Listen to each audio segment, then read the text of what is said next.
Good morning అండి. Welcome to Dharani talkies. మనం మన చుట్టుపక్కల వాళ్ళకి లేదా మనకన్నా చిన్న వాళ్ళకి పిల్లలకి చెప్పేటప్పుడు విజయం గురించి చెప్తూ ఉంటాం కదా.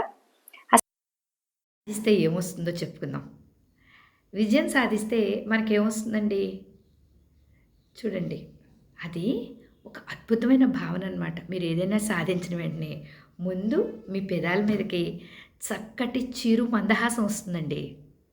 ఎస్, ఆ నవ్వులో మనకి ఏముంటుందంటే నేను ఏదైనా సాధించగలనన్న ధైర్యం, నన్ను నేనే మెచ్చుకుంటున్నాను, నేను బాగా చేయగలిగాను, చాలా బాగా చేశానని నా మీద నాకు ఒక నమ్మకం, అలాగే నేను ఇంకేదైనా చేయడానికి సిద్ధంగా ఉన్నానని, కొత్త పనిని ప్రారంభించడానికి ఈ నవ్వు మనకి చక్కటి ఆయుధం అవుతుందండి.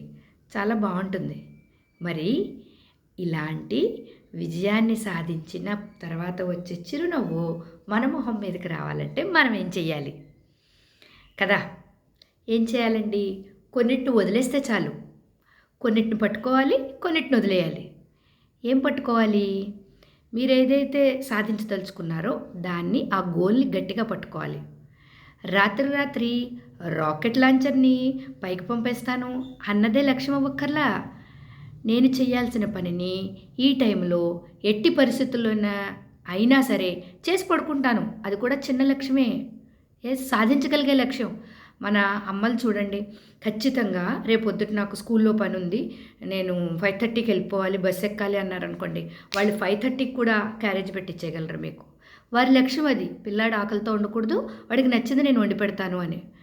చాలా సందర్భాల్లో మనం చిన్న మన ఇంట్లో వాళ్ళ జీవితాల నుంచే వాళ్ళు ఎంత బాగా పనిచేసేస్తున్నారో అనుకుంటూ ఉంటాం కదా. ఒక్కసారి అమ్మని చూడండి. ఎవరైనా లక్ష్యాలు ఏర్పరచుకోవడం ఎలా అన్నది చూడదలుచుకుంటే మీ ఇంట్లో ఉన్న అమ్మల్ని చూడండి. ఏ అమ్మాయినా సరేనండి, అద్భుతంగా లక్ష్యాలను ఏర్పరచుకుంటే తనకి ఒక క్లారిటీ ఉంటుంది. గోల్ ఏంటి, నేను ఏం చెయ్యాలి అన్నది. దాన్ని పట్టుకోవాలి. మరి దేన్ని వదిలేయాలి? దేన్ని వదిలేయాలంటే విలాసవంతము, సౌకర్యవంతము, నాకు నచ్చిందే చేస్తానన్న భావన వదిలేయాలి. దేనికి సిద్ధంగా ఉండాలి?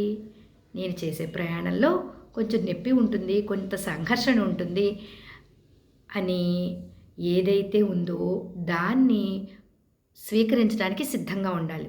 సంఘర్షణ లేనిదే, స్ట్రగుల్ లేనిదే ఏది అవ్వదు కదా. స్ట్రగుల్ వస్తుందని నాకు తెలుసు, అయినా నేను నా లక్ష్యాన్ని వదలను అన్న భావన కలిగి ఉండాలి. తర్వాత ఏవైతే మనం అలవాటు పడిపోయామో, ఎవరో చెప్తే చేద్దాం, తర్వాత చేద్దాంలే అన్న మన చుట్టూ వైఫైలో తిప్పుకునే బద్ధకం ఉంటుంది చూసారా? ముందు ఆ బద్ధకాన్ని వదిలేయాలి. అంతే, సింపుల్. బద్ధకాన్ని వదిలేయాలి. ఇంకొక దాన్ని పట్టుకోవాలి. ఒకటి వదిలేయడం, ఒకటి పట్టుకోవడం కదా. ఇంకొక దాన్ని పట్టుకోవాలి. ఏంటంటే ఒక క్రమబద్ధమైన విధానానికి అలవాటు పడాలి. ఒక పనిని చూడండి, సూర్యోదయం సూర్యాస్తమయాలు ఎలాగైతే వాటి టైములను మార్చవో, అలాగే క్రమబద్ధంగా మీరు ఒక ప్రయాణం చేస్తున్నారనుకోండి, వాళ్ళు ట్రైన్లో వెళ్తుంటే మనకు ఒక టైం ఇస్తారు.